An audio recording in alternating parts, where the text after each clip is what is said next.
Welcome to our channel. Today we are discussing US travel ban and how it impacts America. We are breaking down Trump's 2025 travel ban. As of June 9th, the US has once again slammed its doors shut to much of the world, all for the sake of national security. This isn't just a repeat of 2017. It's bigger, broader, and even more disruptive. Millions are affected, families are split, and the global fallout is real. So tonight we'll break down who's banned, the real-world impact, and what this means for America's identity. Welcome to Sky Citizen Travels, your ultimate destination for all things travel. Let's get specific. Who's on the Do Not Enter list? The administration has sorted countries into two categories. Absolutely not and maybe, but probably not. The full ban list: Afghanistan, Myanmar, Chad, Republic of the Congo, Equatorial Guinea, Eritrea, Haiti, Iran, Libya, Somalia, Sudan, and Yemen. That's 12 nations.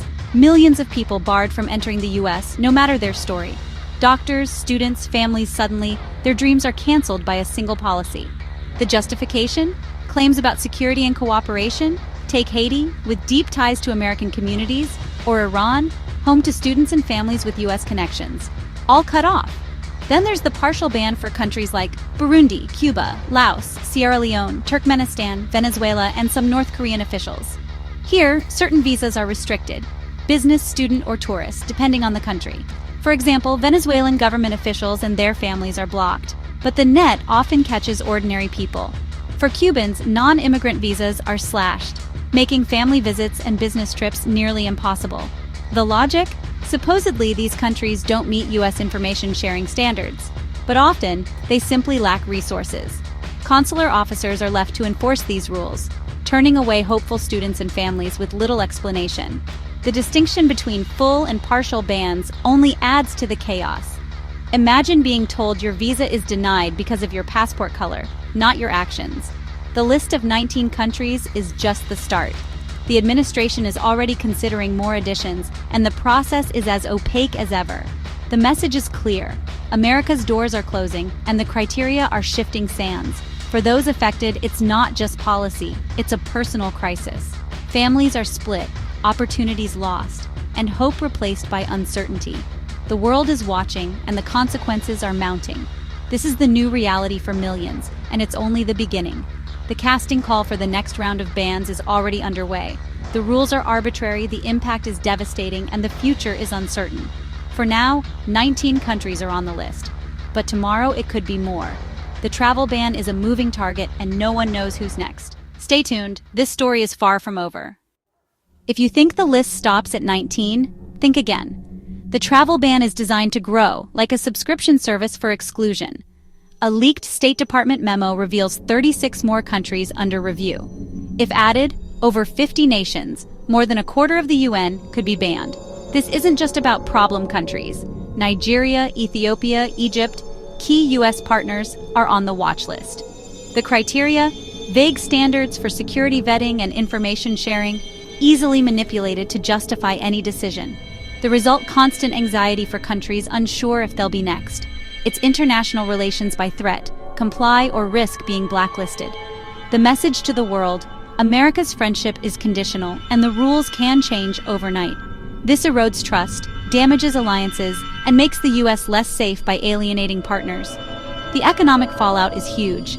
Nigeria's growing middle class, for example, brings billions to US universities and businesses. A ban would sever those ties, costing jobs and opportunities on both sides.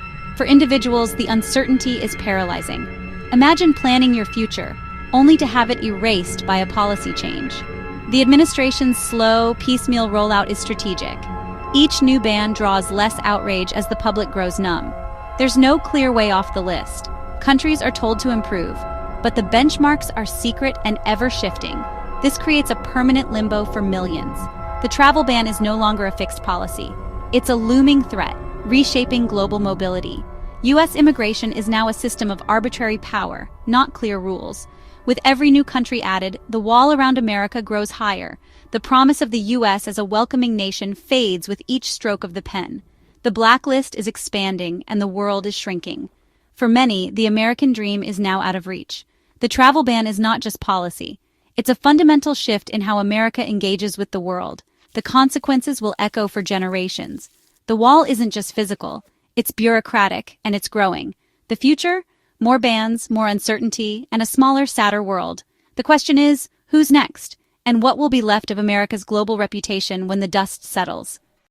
Let's talk about the real impact, on people, not just policy. If you're from a banned country and weren't already in the US or holding a valid visa before June 8th, you're locked out.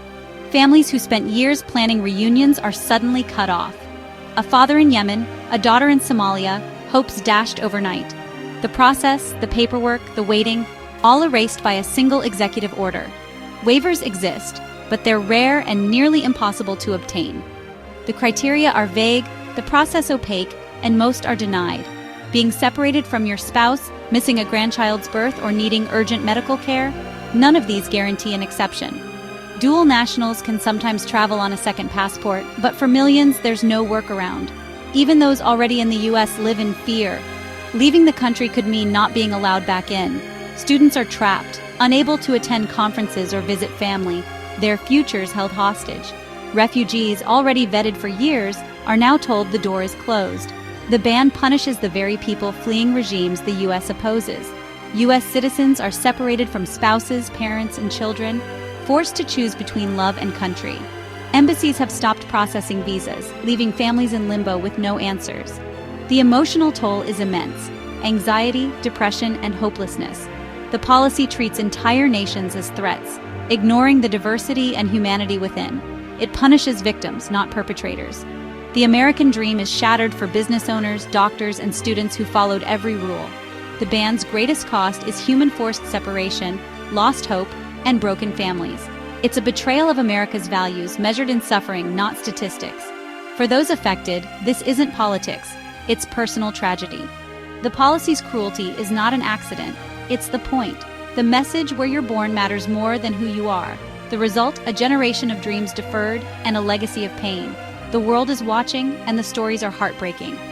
The travel ban's true impact is written in the lives it upends. This is the human cost of a stroke of a pen. The question, how much more can we bear?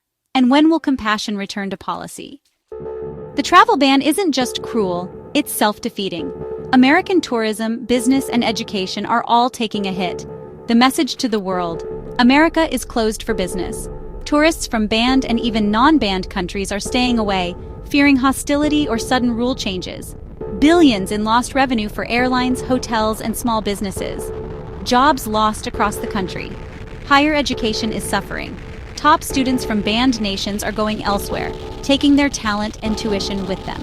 America loses not just money, but future innovators and global goodwill. International students often become informal ambassadors, building bridges.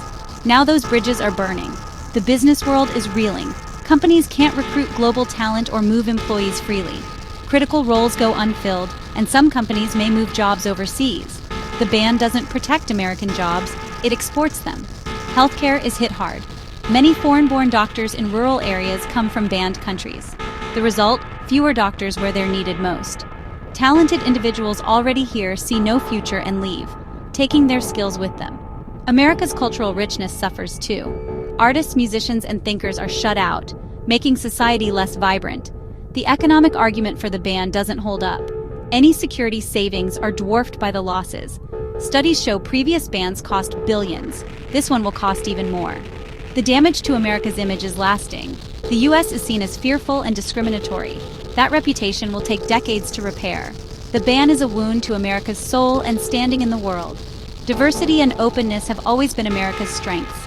This policy undermines both, making the country smaller in every sense. The travel ban is a lose-lose. It hurts those outside and weakens those within. The world is moving on and America is left behind. The cost is measured in lost opportunities, lost talent, and lost trust. The question, how much more can we afford to lose? The answer, not much. The travel ban is a self-inflicted wound, one that may never fully heal. So where does this leave us? The 2025 travel ban has severed families, shattered dreams, and shrunk America's place in the world. It's not just about security. It's about what kind of country America wants to be. Fortress or beacon, closed or open. The consequences, lost talent, broken families, economic pain, will echo for years. We must look past the headlines and see the real cost: human suffering and squandered potential. Stay informed, listen to those affected, and keep the conversation going. America's future depends on the choices we make now. What kind of nation do we want to be? The answer is up to us.